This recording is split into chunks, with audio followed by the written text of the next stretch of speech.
এই শবে বরাতের রাত্রে সমস্ত মানুষদেরকে আল্লাহ তাআলা মাফ করে দিবেন, তবে 10 শ্রেণীর মানুষকে মাফ করবেন না।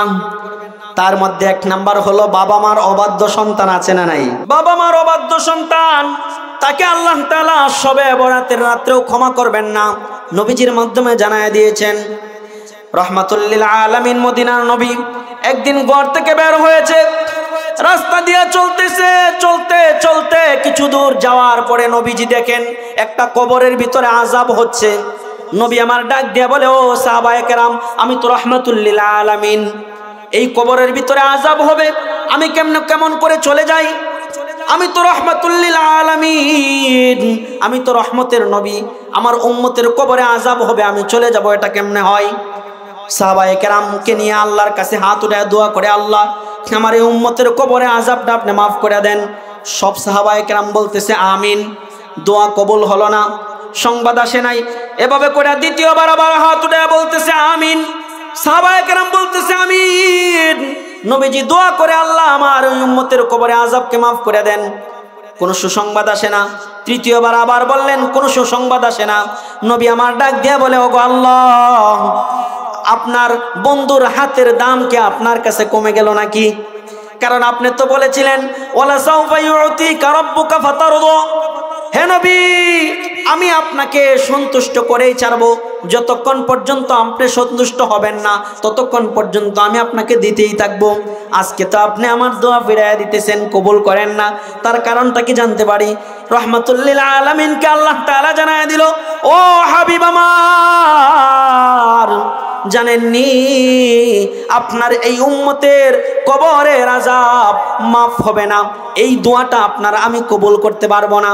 কারণ আপনার এই উম্মত তার মাকে এই পরিমাণ কষ্ট দিয়েছে, সেটা আপনি নবী আপনার এই উম্মতের জন্য দোয়া করলেও সেটা আমি আল্লাহ তাআলা কবুল করব না।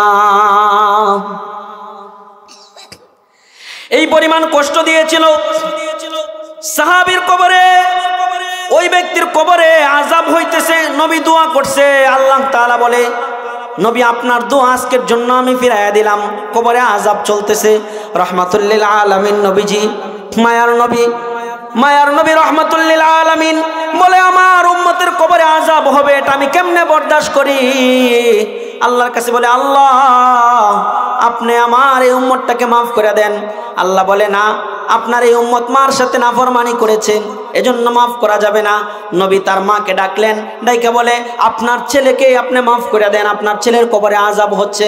তার মা ডাক দিয়া বলে, নবী আপনি আমাকে এই কথা বলিয়েন না, আমি আমার সন্তানকে মাফ করতে পারবো না। নবী আমার, আপনি তাকায় দেখেন আমার পিঠের ভিতরে আমার এই সন্তানের বেতের বাড়ির দাগ এখনো আমার পিঠে বিদ্যমান আছে, আমার পিঠে লেগে আছে। আমার এই সন্তান আমাকে এই পরিমাণ কষ্ট দিয়েছে, আমাকে মেরেছে, আমাকে আঘাত করেছে।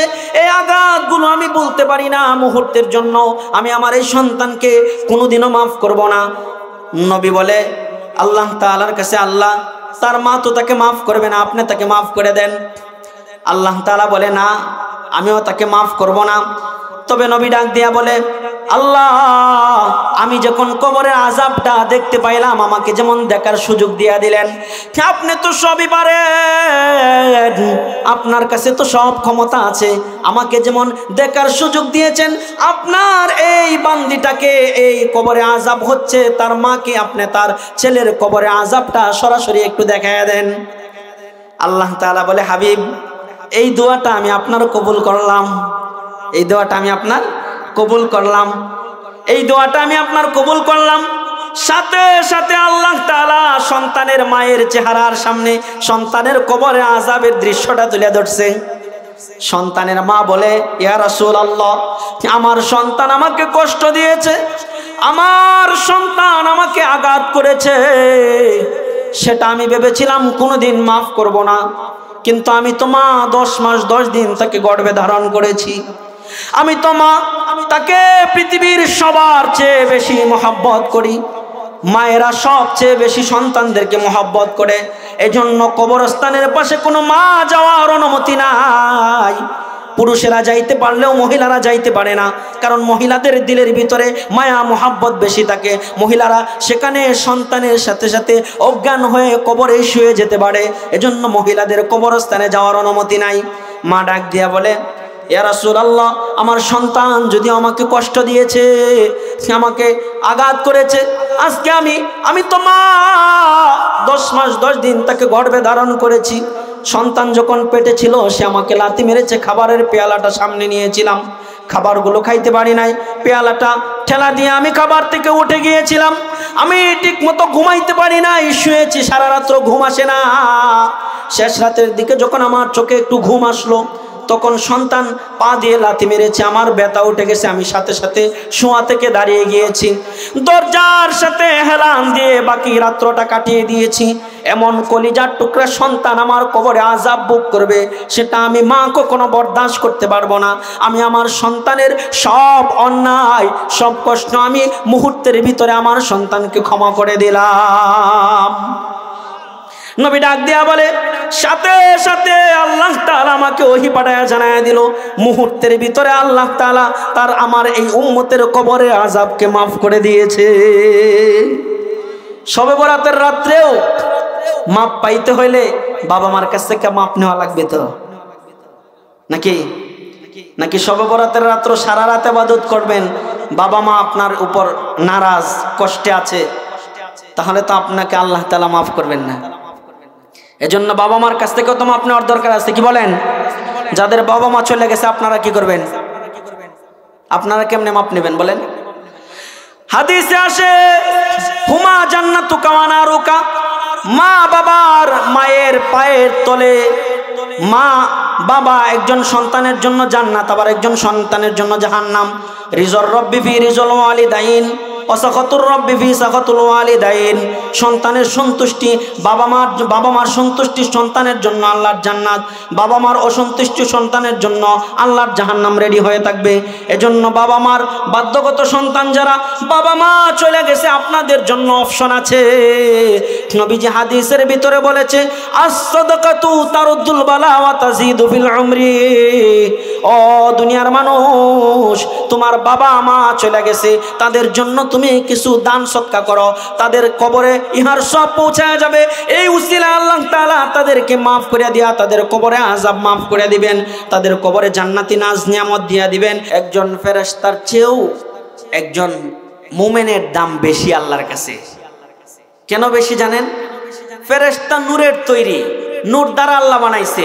ফেরেশতার লয় নাই, ক্ষয় নাই, ঘর নাই, সংসার নাই, বিবি বাচ্চা নাই, কিচ্ছু নাই।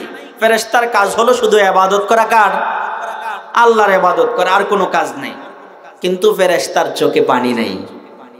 কি নাই? ফেরেশতার চোখে পানি নাই। মুমিন সংসার আছে, বিবি আছে, বাচ্চা আছে, ব্যবসা বাণিজ্য আছে, গুনাহ আছে, সব কিছু আছে, কিন্তু একজন মুমিনের দাম ফেরেশতার চেয়ে বেশি। কেন? মুমিনের চোখে পানি আছে। আল্লাহর নিয়ামতের ভিতরে সব আছে, জান্নাত আছে, নাজ নিয়ামত জান্নাতের ভিতরে আছে, হুর আছে, গেলমান আছে, অসংখ্য অগণিত নিয়ামত আছে। কিন্তু আল্লাহ বলেন, আমার কাছে একজন মুমিনের দাম ফেরেশতার চেয়েও বেশি। কেন জানো? কারণ আমার কাছে অসংখ্য অগণিত হাজারো নিয়ামত আছে, কিন্তু আমি আল্লাহর খাজানার ভিতরে চোখের পানি নাই। মুমিনের কাছে চোখের পানি আছে, এজন্য মুমিনের দাম বড় বেশি। মুমিনের দাম বড় বেশি, কারণ আমি আল্লাহ তাআলার খাজানার ভিতরে কি নাই? চোখের পানি নাই। মুমিনের কাছে চোখের পানি আছে। এজন্য আল্লাহ তাআলা বলেন যে আমার জান্নাতের দাম যত, আমার জান্নাতের দাম যত, তার চেয়ে একজন মুমিন বান্দার দাম আরো অনেক গুণ বেশি, আরো অনেক গুণ বেশি একজন মুমিনের দাম। এজন্য সবচেয়ে বড়, সবচেয়ে দামি পানির নাম কি? চোখের পানি। মুফাসসিররা বলেছেন 7 কারণে চোখে পানি আসে। কয় কারণে? কয় কারণে পানি আসে? কিছু শিখেন, কোরআন হাদিসের মাহফিলগুলো থেকে কিছু শিখার চেষ্টা করতে হবে। কয় কারণে চোখে পানি আসে? 7 কারণে চোখে পানি আসে। 1 নাম্বার, আল বুকাউ মিনাল ফারহি, অতি আনন্দের কারণেও মানুষের চোখে পানি আসে, আসে না? কেমনে বুঝবেন? এয়ারপোর্টে গেলে বুঝবেন। নিচতলায় মানুষ কাঁদে এক কারণে, দোতলায় মানুষ কাঁদে আরেক কারণে। একজনের সন্তান 10 বছর যাবৎ বিদেশ থাকে, সন্তান আসছে তো সন্তানের মহব্বতে মা জড়ায়া ধরে চোখ দিয়া পানি চলে আসছে। বলেন তো এটা কি আনন্দের পানি নাকি কষ্টের পানি? আনন্দের পানি, তার সন্তান দেশে আসছে।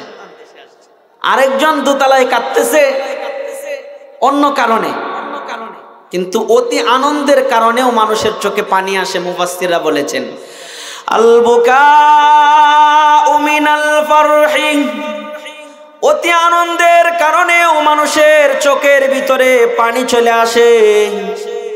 মানুষ, একজন মা তার সন্তান 10 বছর পরে দেশে ফিরছে, দেশে আসছে, মায়ের কোলে আসছে বড়ে। 10 বছর পরে সন্তান তার মাকে সামনে পেয়ে সন্তান নিজেও আনন্দের কান্নায় চোখ থেকে পানি গড়ায় পড়ে যায়। মাও তার সন্তানকে দেখে 10 বছর পরে এসেছে, সন্তানকে বুকের সামনে নিয়া সন্তানকে জড়ায় ধইরা চোখ দিয়া পানি ছেড়ে দেয়। বলেন তো এটা কি কোনো কষ্টের পানি না আনন্দের পানি? সন্তান মাকে কাছে পেয়েছে, এটা হলো আনন্দের পানি। আল বুকাউ মিনাল ফারহি, অতি আনন্দের কারণেও মানুষের চোখে যে পানি চলে আসে, তার একটা দৃষ্টান্ত রসুলের জিন্দেগিতেও ছিল। বলেন তো রসুলের একজন বিবি ছিলেন, নাম হলো হযরতে আয়েশা সিদ্দিকা রাদিয়াল্লাহু তাআলা আনহা।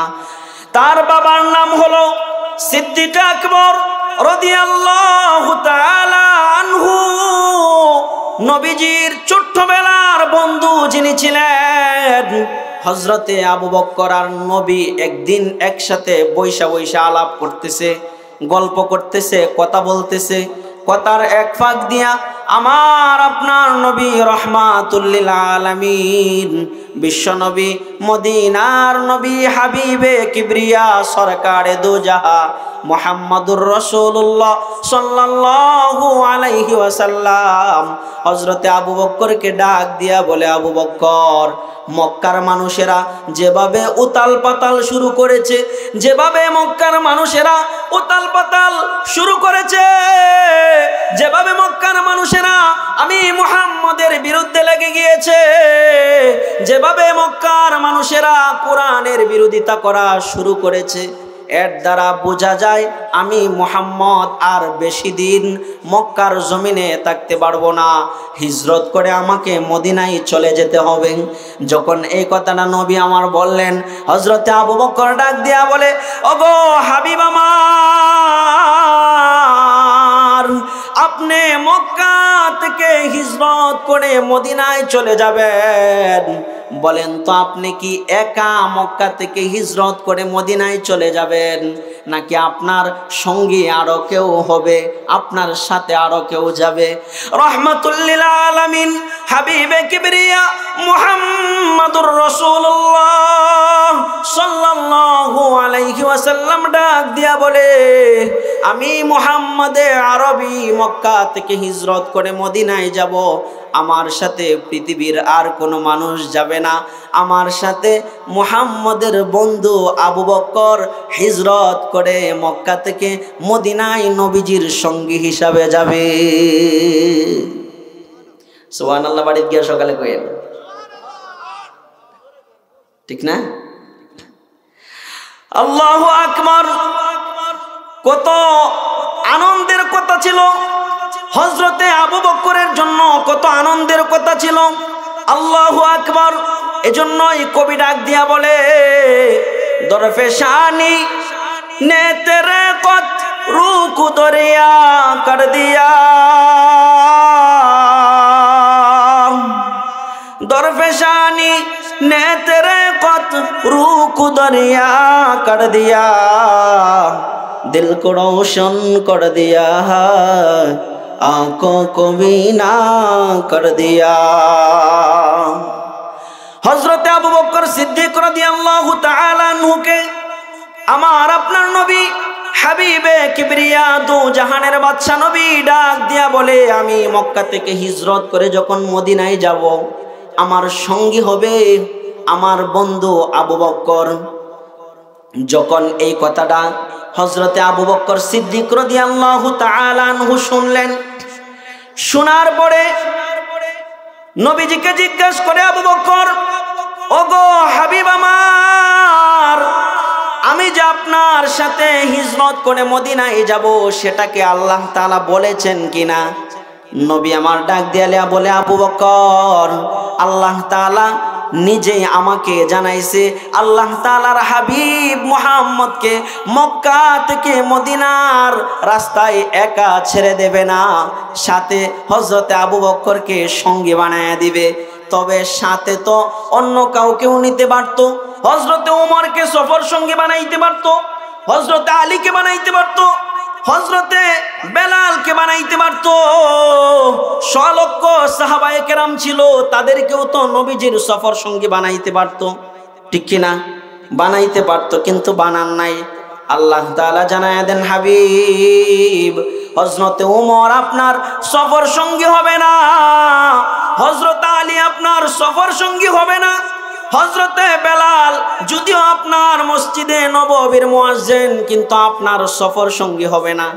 কারণ আপনার পরের স্থানটা হযরতে ওমরের নয়, হযরতে উসমানের নয়, হযরতে আলীর নয়, হযরতে বেলালের নয়, আপনার পরের যে স্থানটা সেটা হলো হযরত আবু বকর সিদ্দিক রাদিয়াল্লাহু তাআলা আনহুর।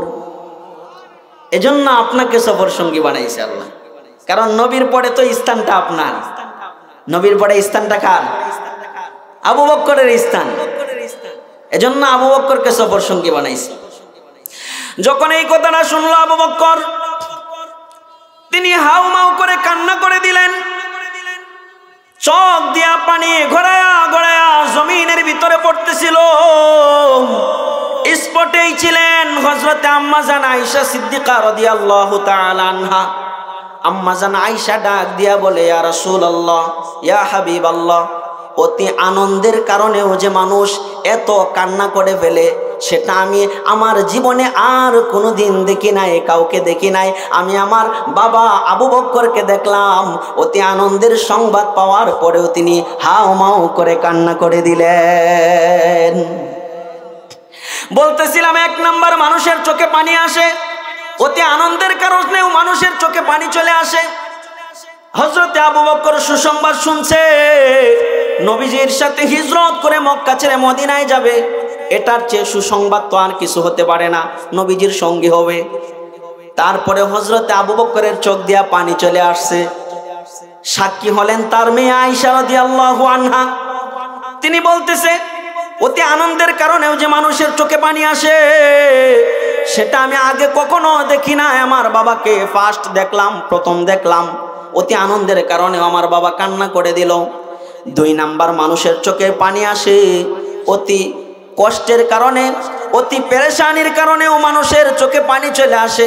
আল বুকাউ মিনাল হুজন, অতি কষ্টের কারণে, অতি পেরেশানি যখন মানুষের দিলের ভিতরে তাকে পড়ে, মানুষের চোখে পানি চলে আসে। সন্তানটা পরীক্ষায় ফেল করেছে, দেখবেন বাবা মার চোখে পানি চলে আসে। সন্তানটা অ্যাক্সিডেন্ট করছে, তো একটা পেরেশানি চলে আসছে, বিপদ চলে আসছে, অতি পেরেশানি চলে আসছে, বাবা মার চোখ দিয়া পানি অটোমেটিক গড়ায় চলে আসে সন্তানের একটা বিপদ সামনে দেখলে, ঠিক কিনা? অতি বিপদ দেখলে পরে, পেরেশানি দেখলে পরে চোখ দিয়া পানি চলে আসে। তার বাস্তব নমুনা হলো রহমাতুল লিল আলামিন হাবিবে কিবরিয়া মুহাম্মাদুর রাসূলুল্লাহ সাল্লাল্লাহু আলাইহি ওয়াসাল্লাম যখন ইন্তেকাল করেছেন, দুনিয়া জমিন থেকে ইন্তেকাল করেছেন, দুনিয়ার হায়াতের জিন্দেগি শেষ করেছেন। নবীজির মসজিদে নববীর মুয়াজ্জিন ছিল হযরতে বেলালে হাফসি রাদিয়াল্লাহু তাআলা আনহু। একজন কালো মানুষ ছিলেন, গোলাম মানুষ ছিলেন। সেই মানুষটা মসজিদে নববীর মতো এত বড় মর্যাদাপূর্ণ ফজিলতপূর্ণ এক মসজিদের মুয়াজ্জিন ছিলেন, অথচ তিনি একজন গোলাম ছিলেন। ভালোভাবে কথা বলতে পারতেন না, কথায় মাঝে মাঝে আটকা পড়ে যেত, জবানে জড়তা ছিল, কালো একজন মানুষ ছিল। সেই মানুষটাও মসজিদে নববীর মুয়াজ্জিন ছিল।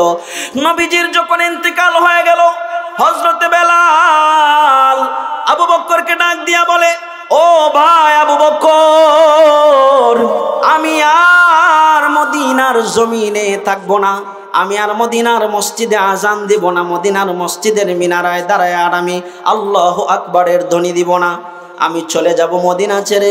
হযরতে আবু বকর ডাক দিয়া বলে, কিরে বেলাল, কেন চলে যাইবা, কেন চলে যাইবা বলো। হযরতে বেলাল ডাক দিয়া বলে, ও আবু বকর, আমার দিলে বড় কষ্ট আর ব্যথা।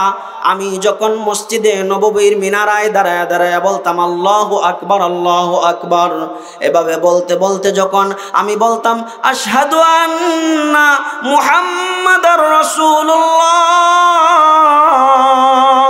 আমি যখন বলতাম আশহাদু আন্না মুহাম্মাদার রাসূলুল্লাহ, আমি সাক্ষ্য দিতাম যে আল্লাহ তাআলার পয়গম্বর মুহাম্মাদুর রাসূলুল্লাহ সাল্লাল্লাহু আলাইহি ওয়াসাল্লামকে যখন আমি আজানের মাধ্যমে সাক্ষ্য দিতাম, এই বাক্যটা পড়ার পরে আমি যখন আমার চেহারাটাকে ডান দিক ঘোরাইতাম, ঘোরায় দেখতাম নূরানি চেহারার মানুষটা আমার নবী সেখানে বসা আছে। আমার অতি পেরেশানি থাকলে পরেও নবীর চেহারার দিকে তাকাইলে পড়ে আমার দিলের সমস্ত পেরেশানি মুহূর্তের ভিতরেই দূর হয়ে যেত। অতি কষ্টের কারণেও মানুষের চোখে পানি চলে আসে। সেই কথাটা বোঝাইতে গিয়ে আরেকটা কথা বলি, তবে কোনো গাল গপ্প নয়, হাদিসের কথা। আমার আপনার নবী বিশ্বনবী মুহাম্মদুর রাসূলুল্লাহ সাল্লাল্লাহু আলাইহি ওয়াসাল্লাম ডাক দিয়া বলে, ও সাহাবায়ে কেরাম, আমার কাছে তিনটা জিনিস বড় প্রিয়। কয়টা জিনিস? কয়টা জিনিস? ফাঁকে ফাঁকে কিছু কথা বলতেছি, এগুলা মনে রাখবেন, মনে রাখলে অনেক উপকার হবে। আমার কাছে তিনটা জিনিস বড় প্রিয়। সাহাবায়ে কেরাম জিজ্ঞাসা করলেন, ইয়া রাসূলুল্লাহ, কোন তিনটা জিনিস আপনার কাছে সবচেয়ে প্রিয়? নবীজি ডাক দিয়া বলে, এক নাম্বার হলো আমার কাছে সুগন্ধি বড় প্রিয় জিনিস। নবীজির কাছে সুগন্ধি বড় প্রিয় ছিল, কিন্তু আজকে মুসলমানের কাছে সুগন্ধি বড় প্রিয় হইতে পারে না। মুসলমানের কাছে সিগারেটের গন্ধ মুসলমানের কাছে তার চেয়ে সুগন্ধির চেয়েও প্রিয়। কথা বলেন ঠিক কিনা? না ভুল বলছি? মসজিদের সামনের কাতারে দাঁড়ায় মুসলমান নামাজ আদায় করে, পাশে একজন মুসলমান দাঁড়াইছে নামাজ পড়ার জন্য। তার মুখ থেকে শ্বাস প্রশ্বাসের মাধ্যমে তার মুখ থেকে সিগারেটের গন্ধ বের হয়ে আসছে। পাশের একজন মুসল্লিও কষ্ট পায় তার সাথে দাঁড়ায়া। বলেন তো, একজন মানুষ হইয়া যদি তার পাশে দাঁড়ায়া কষ্ট পায়, বলেন তো আল্লাহ তাআলার ফেরেশতারা যে এত পরিমাণ জমিনে অবতরণ করে মসজিদের ভিতরে থাকে, আল্লাহ তাআলার রহমতের ফেরেশতা ওই গন্ধ পায়া কষ্ট পায় কিনা? হ্যাঁ? তাহলে নবীজির কাছে প্রিয় জিনিস ছিল, এক নাম্বার হলো সুগন্ধি, নবীজির কাছে সবচেয়ে প্রিয় ছিল। দুই নাম্বার নবী বলে, আমার কাছে হলো দুই নাম্বার সবচেয়ে প্রিয় হলো নেককার নারী, নেককার নারী। কিন্তু আজকে মুসলমান যুবকদের কাছে পর্দানিশীন নারী ভালো লাগে না। মুসলমান যুবকদের কাছে আজকে ভালো হলো ওই সমস্ত নারীরা যারা হুন্ডার পিছে চড়ে চড়ে যাইতে পারে, ঘুরতে পারে, পার্কে পার্কে বেড়াইতে পারে। ওই সমস্ত নারীরা, মুসলমান যুবকেরা ওই সমস্ত নারীদেরকে চয়েস করে। অথচ যারা পর্দা করে মুসলমান সমাজের মানুষগুলা বলে এরা এখনো সামাজিকতা হতে পারে নাই, সামাজিকতা বোঝে না। কথা বলেন, এরকম মানুষ সমাজে আছে না নাই? আছে না? নবী বলে, আমার কাছে সবচেয়ে প্রিয় ছিল নেককার নারী। তিন নাম্বার, আমার কাছে সবচেয়ে প্রিয় বস্তু ছিল নামাজ। কিন্তু মুসলমানের কাছে নামাজ বড় প্রিয় হইতে পারে না। মুসলমানের কাছে রাতভর জেগে জেগে ইহুদি খ্রিস্টানদের খেলা দেখা মুসলমানদের কাছে প্রিয় হয়ে গেছে। গানের আড্ডায় বসে বসে রাত পার করে দেওয়াকে মুসলমানদের জন্য সৌভাগ্য মনে করে, কিন্তু এশারের নামাজ জামাতের সাথে আদায় করা মুসলমান সৌভাগ্য মনে করে না। ফজরের নামাজ জামাতের সাথে আদায় করা মুসলমান সৌভাগ্য মনে করে না। কোরআন হাদিসের মাহফিলে এসে বসাকে মুসলমান সৌভাগ্য মনে করে না। মুসলমান মনে করে তার জীবনটা হেলায় খেলায় গুনাহের ভিতরে কাটায় দিতে পারলেই মনে হয় সে সাকসেসফুল। কিন্তু আল্লাহর কোরআন বলে, নবী বলে, আমার কাছে সবচেয়ে প্রিয় জিনিস ছিল নামাজ। যেই নামাজের কথা নবীজি অন্তিম মুহূর্তে যখন দুনিয়া থেকে বিদায় হয়ে যাবেন তখনও নবীজি বলেছেন, আসসালাত আসসালাত ওমা মালাকাত আইমানুকুম, হে আমার উম্মতেরা নামাজ নামাজ। জীবন চলে যাবে তাও তোমরা নামাজ ছেড়ে দিও না, কারণ আমার আপনার নবী শিক্ষা দিয়ে গেছে। নবী যখন মৃত্যুর আগে আগে অন্তিম শয্যায় নবীজি দুনিয়া থেকে চলে যাবেন, প্রচন্ড পরিমাণে জ্বর ছিল নবীজির গায়ের ভিতরে। নবীজি বেহুশ হয়ে যায়, মাঝে মাঝে হুশ আসে আবার বেহুশ হয়ে যায়। এমন সময়েও নবীজির যখন হুশ আসতো তখন নবীজি হযরতে আয়েশাকে ডাক দিয়া বলতো, ও আমার বিবি আয়েশা, একটু অজুর পানি আমাকে দাও, অজুর পানি আমাকে দাও।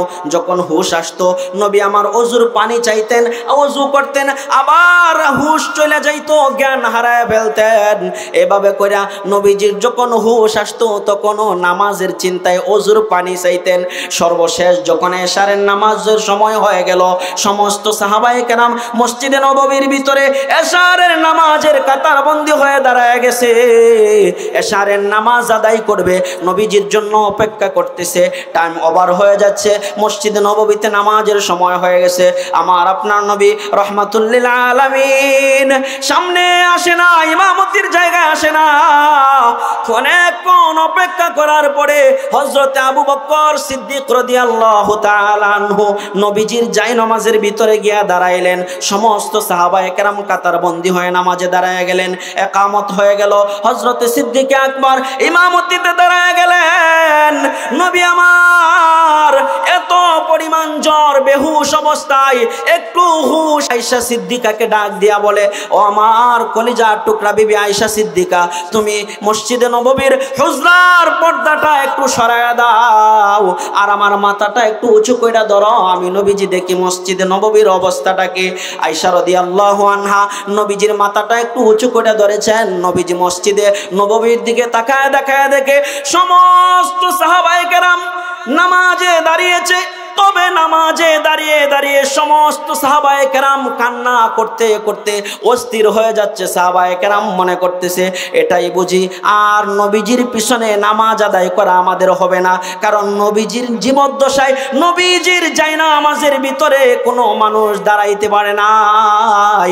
বোঝা গেল আজকে যেহেতু আবু বকর নবীজির জায়নামাজে দাঁড়ায় গেছে ইমামতি করার জন্য, তার মানে আমরা বুঝতে আর বাকি নাই বিশ্ব নবীর পিছনে আর নামাজ আমাদের কপালে জুটবে না। এই দৃশ্য ভেবে ভেবে সাহাবায়ে কেরাম কান্না করতেছে, কান্নায় অস্থির হয়ে যাচ্ছে। নবী আমার আয়েশা সিদ্দিকা রাদিয়াল্লাহু আনহার হাতে বর দিয়া নবীজি মসজিদ নববীর দৃশ্যটা দেখে দেখে নবীজির চোখের কোণা দিয়া পানি গড়ায়া গড়ায়া পড়তেছে। আয়েশা সিদ্দিকা রাদিয়াল্লাহু আনহা ডাক দিয়া বলে, ওগো রহমাতুল্লিল আলামিন স্বামী আমার, মসজিদে নববীতে নামাজের দৃশ্য দেখে আপনি কেন আবার কান্না করতেছেন? কেন আপনার মনে কি এমন কষ্ট লেগেছে? কেন কান্না করতেছেন? নবী আমার ডাক দিয়া বলে, ও আয়েশা, এই নামাজ প্রতিষ্ঠা করার জন্য আমি তায়েফের ময়দানে রক্তাক্ত হয়েছি, আমি উহুদের ময়দানে দান মোবারক শহীদ করেছি নামাজ কায়েম করার জন্য। আমি আমার জিন্দেগিতে 63 বছরের জিন্দেগিতে অনেক কষ্ট করেছি। আমার উম্মতেরা যেন নামাজ আদায় করে শুধু নামাজি হয়ে যায়, এজন্য আমি এত কষ্ট করেছি। আজকে আমি দুনিয়া থেকে চলে যাব, এটা আমার কষ্টের কান্না না, এটা হলো আমার আনন্দের কান্না। আমি দুনিয়া থেকে চলে যাব, এই মুহূর্তেও আমি দেখতেছি আমার উম্মতেরা আবু বকরের ইমামতিতে কত সুন্দরভাবে কাতারে দাঁড়ায় এশারের নামাজ আদায় করতেছে। আমি চাই আমার উম্মতেরা কিয়ামত পর্যন্ত আমি দুনিয়ায় থাকবো না, দুনিয়া থেকে চলে যাব। আমার উম্মতেরা এভাবে করে কাতারবন্দি হয়ে হয়ে কিয়ামত পর্যন্ত তারা জামাতের সাথে নামাজ আদায় করতে থাকবে। যখন এই দৃশ্যটা দেখলেন, নামাজের দৃশ্য দেখে নবী আমার খুশি হয়েছেন। বুঝাইতে চাইছিলাম নবীজির কাছে তিনটা জিনিস প্রিয়, তার মধ্যে একটা জিনিস হলো সুগন্ধি, 2 নাম্বার হলো নেককার নারী, 3 নাম্বার হলো নামাজ। মনে আছে? এই কথা শোনার পরে সামনে বসা হযরতে আবু বকর সিদ্দিক রাদিয়াল্লাহু তাআলা আনহু ডাক দিয়া বলে, ইয়া রাসূলুল্লাহ, আপনার যেমন 3টা জিনিস আপনার কাছে প্রিয়, আমি আবু বকরের কাছেও 3টা জিনিস প্রিয়। পড়েন সুবহানাল্লাহ। আবু বকর নবীজিকে কেমন অনুসরণ করেছেন খেয়াল করেন। নবীজি বলেছে আমার কাছে 3টা জিনিস প্রিয়। হযরতে আবু বকর ডাক দিয়া বলে, ইয়া রাসূলুল্লাহ, আমার কাছেও 3টা জিনিস প্রিয়। 1 নাম্বার, আমার কাছে আমার জীবনের সবচেয়ে প্রিয় জিনিস হলো রসুলের নুরানি চেহারার দিকে তাকায়া তাকা আমার জীবনের সবচেয়ে প্রিয় জিনিস। নবীর চেহারার দিকে তাকায়া তাকা আমার কাছে কি সবচেয়ে প্রিয় জিনিস। ফাঁক দিয়ে আরেকটা কথা শুনেন, হাদিসের ভিতরে এসেছে গ্রাম থেকে একজন সাহাবী প্রতিদিন মসজিদে নববীর ভিতরে আসে। আয়েশা নবীজির সাথে কিছুই বলে না, কথাবার্তা কিছুই বলে না, শুধুমাত্র নবীজির চেহারার সামনে বৈশা থাকে, বৈশা বৈশা নবীজির চেহারার দিকে তাকায়া থাকে। তাকায়া থাকার পরে আবার চলে যায়। আর একদিন নবী জিজ্ঞাসা করে, কি ব্যাপার সাহাবী, প্রতিদিন তুমি আমার কাছে আসো, আমার চেহারার দিকে তাকায়া থাকো, আমার সাথে কিছু বলো না, আমার কাছে কিছু চাও না, আমার সাথে কোনো কিছুই তুমি বলো না, কিছু চাও না, কারণ কি তুমি এভাবে আসো আর চলে যাও, কারণটা কি বুঝতে পারলাম না। সাহাবী ডাক দিয়া বলে, ইয়া রাসূলুল্লাহ, আমার দিলে যখন কষ্ট আসে, আমার দিলে যখন পেরেশানি আসে, আমার দিলটা যখন ভালো লাগে না, আমার মনটা যখন খারাপ লাগে, আমাকে যখন দুনিয়ার টেনশন ধরে ফেলে, তখন আমি সাথে সাথে আপনার দরবারে মসজিদে নববীতে চলে আসি। আয়েশা, আপনার নুরানি চেহারার দিকে আমি যতক্ষণ তাকায়া থাকি, তাকায়া থাকতে থাকতে আমার দিলটা আবার শান্ত হয়ে যায়, আমার দিলটা আবার সুন্দর হয়ে যায়, আমার মনটা আবার ভালো হয়ে যায়, আমি আবার অটোমেটিক আপনার দরবার থেকে চলে যাই। এজন্য আমি আপনার কাছে কিছু পাওয়ার জন্য আসি না, কিছু চাওয়ার জন্য আসি না, কিছু বলার জন্য আসি না, শুধুমাত্র আসি আমার দিলটাকে ভালো করার জন্য, আমার পেরেশানি দূর করার জন্যে, আপনার চেহারা নুরানি চেহারার দিকে তাকায়া থাকার জন্য আমি আপনার দরবারে চলে আসি। নবীজির চেহারা তাদের কাছে কেমন কেমন কারণ ছিল, ভাঙ্গা হৃদয় শান্ত হওয়ার জন্য নবীর চেহারার দিকে তাকাইলে হৃদয় ঠান্ডা হয়ে যেত। সিদ্দিক আকবর রাদিয়াল্লাহু তাআলা আনহু ডাক দিয়া বলে, ইয়া রাসূলুল্লাহ, আপনার কাছেও 3টা জিনিস প্রিয়, আমার কাছেও 3টা জিনিস প্রিয়।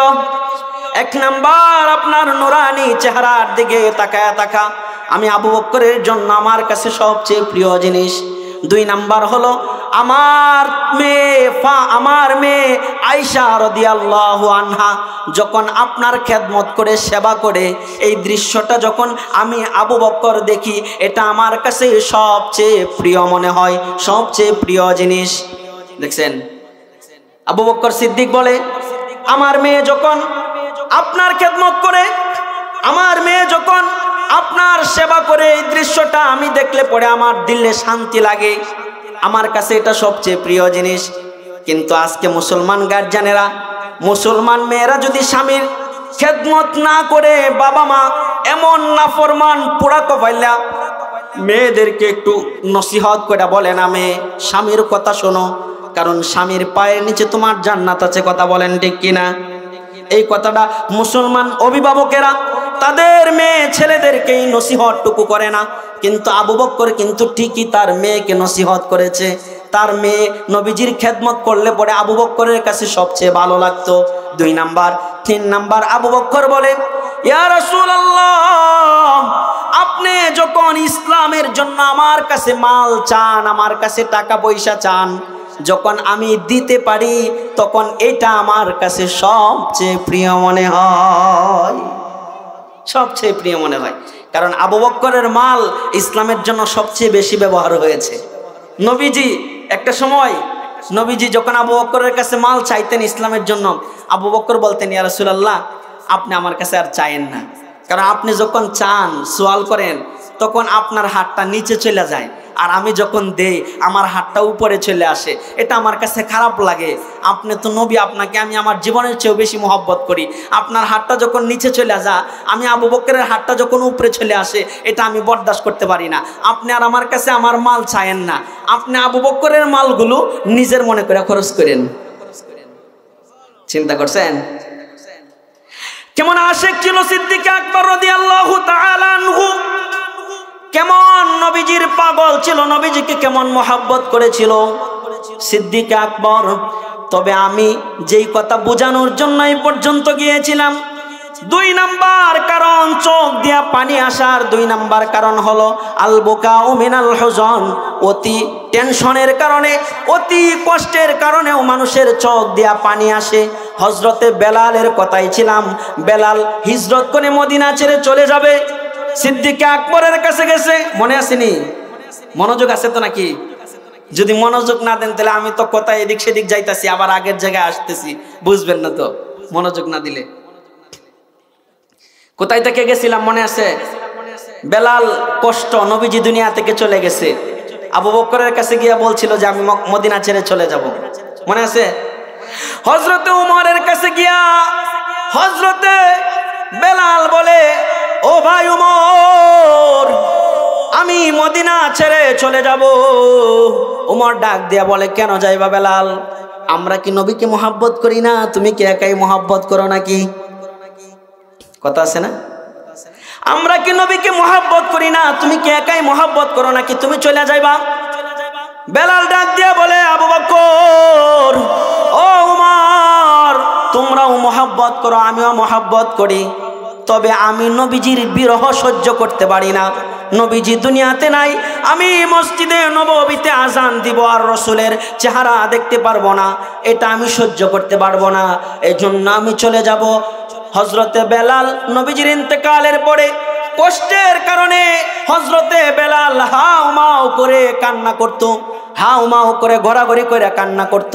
কান্না করতে করতে হযরতে বেলাল আবু বকরের কাছে বইলা, ওমরের কাছে বইলা মদিনা থেকে হিজরত করে হযরতে বেলাল শাম দেশে চলে গেছে। চলে যাওয়ার পরে কিছুদিন চলে যায়, হঠাৎ করে একদিন হযরতে বেলাল স্বপ্নে দেখে, স্বপ্নের ভিতরে পয়গম্বর মুহাম্মাদুর রাসূলুল্লাহ সাল্লাল্লাহু আলাইহি ওয়াসাল্লাম বেলালকে ডাক দিয়া বলে, ও বেলাল, এটা আমার সাথে কেমন জুলুম, এটা আমার সাথে কেমন অন্যায়।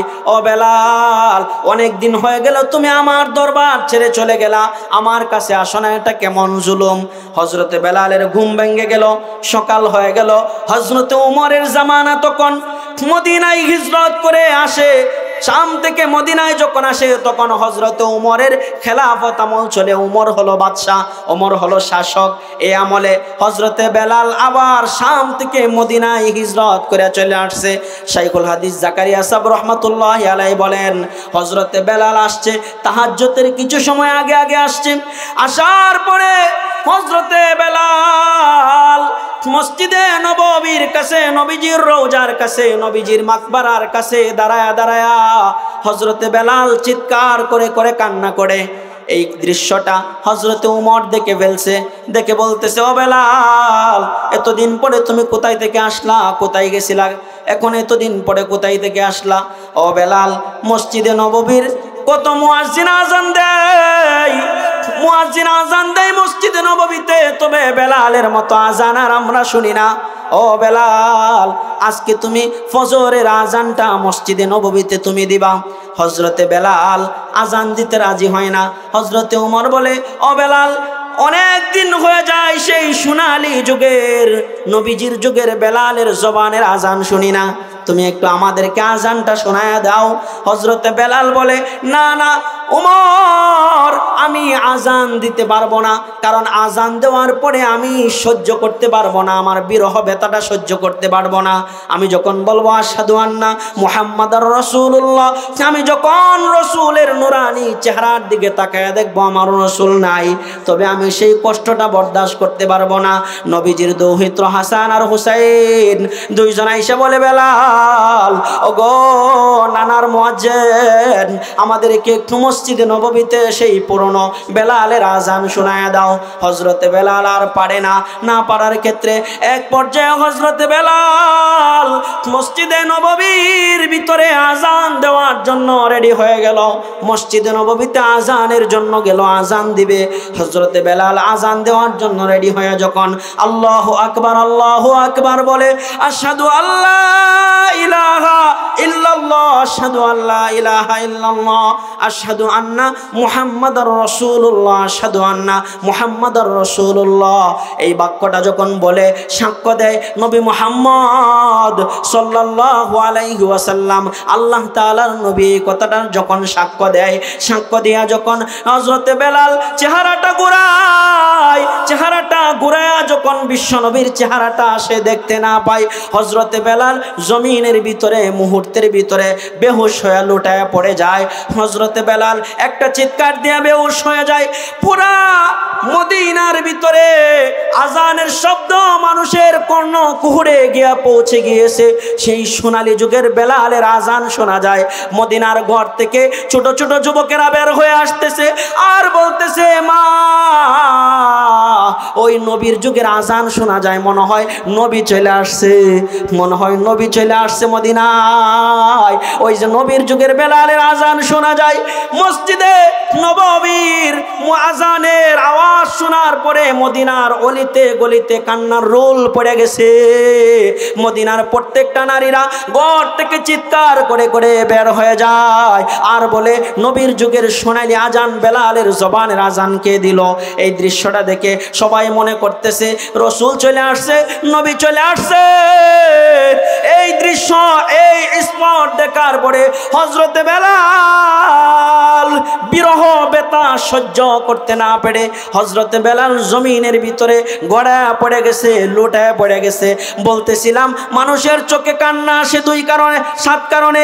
তার মধ্যে 2 নাম্বার কারণ হলো আল বুকা ও মিনাল হুজন। মানুষের দিলের ভিতরে যখন অতি কষ্ট জমা হয়ে যায়, অতি পেরেশানি আসে, তখন মানুষের চোখ দিয়া অটোমেটিক পানি চলে আসে, ঠিক কিনা? 3 নাম্বার কারণ মানুষের চোখ দিয়া পানি আসে, 3 নাম্বার কারণ হলো আল বুকা ও মিনার রিয়া। লৌকিকতার কারণেও মানুষের চোখ দিয়া পানি আসে। অনেক সময় দেখানোর জন্য মানুষ কাঁদে, অনেক সময় দেখানোর জন্য মানুষ কাঁদে, কাঁদে কিনা বলেন? দেখানোর জন্য মানুষ কাঁদে। তার বাস্তবতা হলো পবিত্র কোরআন বলে, ওয়াজাউ আবাহুম ইশাআন ইয়াবকুন। আল্লাহু আকবার। আতুরান তো দেই একটু লাড়া দেন। কেন করছি বলেন তো? একটু অলসতা আসতে পারে, কথা বলেন ঠিক কিনা? অমনোযোগে আসতে পারে, একটু মনোযোগ বাড়াইলাম। 3 নাম্বার কারণ আল বুকা ও মিনার রিয়া। লৌকিকতার কারণেও মানুষের চোখ দিয়া পানি আসে, লোক দেখানোর জন্য পানি আসে।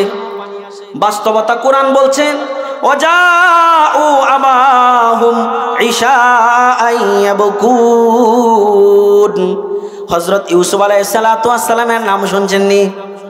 হযরত ইউসুফ আলাইহিস সালাতু ওয়াস সালামকে যখন তার 9 ভাই মিলে শত্রুতার কারণে 9 ভাই মিলে যখন ইউসুফ নবীকে কুয়ার ভিতরে ফেলে দিয়ে আসছিল, ফেলে দিয়ে রাতের যখন এশারের সময় হয়েছে, 9 ভাই মিলে তাদের চেহারার ভিতরে নিজেদের রক্ত মেখে মেখে তার বাবার কাছে গিয়া বলতেছে, ওয়াজাউ আবাহুম ইশাআন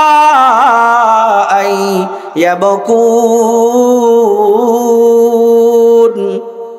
যা বলতেছে, বাবা আমাদের ভাই ইউসুফকে তো বাঘে খেয়ে ফেলেছে। এই যে আমরা বাঁচানোর জন্য চেষ্টা করেছি, আমাদের গায়ে রক্ত মাখানো আছে, এই কথাগুলো বলতেছে। বাবাকে বিশ্বাস করানোর জন্য 9 ভাই কান্না করতেছে, অথচ চোখে পানি নাই। আল্লাহর কোরআন বলতেছে বাবাকে বিশ্বাস করানোর জন্য লৌকিকতার কারণে 9 ভাই বাবার সামনে কান্না করতেছে, কান্নার ভান করতেছে, অথচ চোখে পানি নাই। লৌকিকতার কারণেও যে মানুষের চোখে পানি আসে, আল্লাহর কোরআন বলেছে ওয়াজাউ আবাহুম ইশাআন ইয়াবকুন। লৌকিকতার কারণেও মানুষের চোখে পানি আসে, এটা হলো চোখে পানি আসার 3 নাম্বার কারণ। 4 নাম্বার কারণ হলো আল বুকাউ মিনাল ফাজাই ওয়াল খাউফি। মানুষ অতিরিক্ত ভয়ের কারণেও মানুষের চোখে পানি আসে, আসে কিনা বলেন? অতিরিক্ত ভয় পাইলে, উস্তাদ ছাত্রকে মেরেছে, ছাত্র ভয়ে কান্না করে দেয়, উস্তাদের সামনে আসে না, ঠিক কিনা? সন্তান অপরাধ করেছে, বাবা মা ডাক দিলে সন্তান কাছে আসে না, সন্তান ভয়ে কান্না করে দেয়। পরিবারের মুরব্বী চাচা বাতিজা অপরাধ করছে, চাচার সামনে গিয়ে ভয়ে কান্না করে দিছে, এরকম আছে না? হ্যাঁ, অতি ভয়ের কারণেও মানুষের চোখে পানি চলে আসে। 5 নাম্বার আল বুকাউ মিনাশ শুকুর। অতিরিক্ত শুকরিয়া আদায় করতে গিয়েও মানুষ কান্না করে দেয়। একজন মানুষ মনে করেন টাকা পয়সা নাই, একদম গরিব ছিল, কিন্তু হঠাৎ করে আল্লাহ তাআলা তাকে সম্পদ দিয়ে দিছে, শুকরিয়া আদায় করতে গিয়া চোখ দিয়া পানি ছেড়ে দিছে। আল্লাহ, এগুলার মালিক আমি কখনোই হইতে পারতাম না, আপনি না দিলে। শাইখুল হাদিস জাকারিয়া সাহেব রাহমাতুল্লাহি আলাইহি বলেন, আমি একদিন ঘর থেকে বের হইলাম, মনোযোগ বাড়ায়া দেন। আমি একদিন ঘর থেকে বের হইলাম, বের হয়ে দেখি রাস্তায় চলতে চলতে দেখি একটা পাথর, পাথর চিনেননি? একটা পাথর, পাথরটা কান্না করতেছে। আমি যখন দেখি পাথরটা কান্না করতেছে, তখন আমি পাথরকে জিজ্ঞাসা করলাম, কি ব্যাপার পাথর, তুমি কান্না করো কেন? পাথর ডাক দিয়া বলে, আমি কান্না করি এজন্য, আল্লাহর কোরআন বলছে ইয়া আইয়ুহাল্লাযীনা আমানু কু আনফুসাকুম ওয়া আহলিকুম নারা ওয়াকুদুহান নাস ওয়াল হিজারা। জাহান্নামের আগুন হবে, জাহান্নামের আগুনে দগ্ধ হবে মানুষ আর পাথর। আল্লাহ তাআলা বলছে পাথর জাহান্নামের ভয়ে কান্না করে। পাথর বলতেছে আমি জাহান্নামের ভয়ে কান্না করি। শাইখুল হাদিস জাকারিয়া সাহেব রাহমাতুল্লাহি আলাইহি বলে, পাথর তোমার কান্না করার দরকার নাই, আমি আল্লাহর কাছে তোমার জন্য দোয়া করতেছি, আল্লাহ এই পাথরটাকে তুমি জাহান্নাম থেকে মুক্তি দিয়া দাও। আল্লাহ তাআলা পাথরটাকে সাথে সাথে জাহান্নাম থেকে মুক্তি দিয়া দিল। পাথরকে বলে, শাইখুল হাদিস বলে, পাথর এখন কান্না থামিয়ে দাও। শাইখুল হাদিস জাকারিয়া সাহেব রাহমাতুল্লাহি আলাইহি চলে গেছে। আবার যখন ফিরতেছে, ফিরার সময় আবার দেখে পাথরটা রাস্তার ধারে, আবার পাথরটা কান্না করে। এবার জিজ্ঞাসা করে, আল্লাহর ওলি পাথর কি ব্যাপার, এখন কাঁদো কেন? পাথর ডাক দিয়া বলে, আমি সাধারণ একটা মাখলুক, আমি হলাম পাথর, আমাকেও যে আল্লাহ তাআলা তার জাহান্নাম থেকে মুক্তি দিয়া দিছে, এটার শুকরিয়া আদায় হিসাবে আমি পাথর আল্লাহর দরবারে কান্না করতেছি। আল্লাহর কোরআন বলছে ওয়া ইন্না মিনহা লামা ইয়াখরুজু মিনহা ওয়া ইন্না মিনহা লামা ইয়াখরুজু মিনহা ওয়া ইন্না মিনহা লামা ইয়াশাক্কাকু মিনহা ফায়াখরুজু মিনহুল মা ওয়া ইন্না মিনহা লামা ইয়াহবিতু মিন খাশিয়াতিল্লাহ। পাথরও আল্লাহর ভয়ে কান্না করতেছে। এজন্য আমি বলতেছিলাম মানুষের 7 কারণে চোখে পানি আসে, তার মধ্যে এক কারণ হলো আল্লাহর ভয়েও মানুষের চোখে পানি আসে, আসে কিনা? তার মধ্যে এটা হলো 6 নাম্বার কারণ। 7 নাম্বার কারণটা শুনলে পরে যেই 7 কারণে মানুষের চোখে পানি আসে, কারণ আপনার টাকা পয়সা তো কবুল হইতে হবে। কোটি কোটি টাকার মালিক, তার 1 টাকাও ইসলামের জন্য কবুল হয় না। একজন রিকশাওয়ালা সারা দিন শেষে 500 টাকা ইনকাম করেছে, তার 100 টাকা ইসলামের জন্য কবুল হয়ে যায়, ঠিক না? এজন্য আপনি পারবেন না, চুপ করে নিজ দিকে তাকায় আল্লাহর কাছে দোয়া করবেন যে আল্লাহ যার টাকা আছে তার দিলটা নরম করে দেন। এই কাজটা করতে পারবেন কে? হাত উঠান তো দেখি। দোয়া করতে পারবেন না? এটা হলো বড় হাতিয়ার, হাত নামান।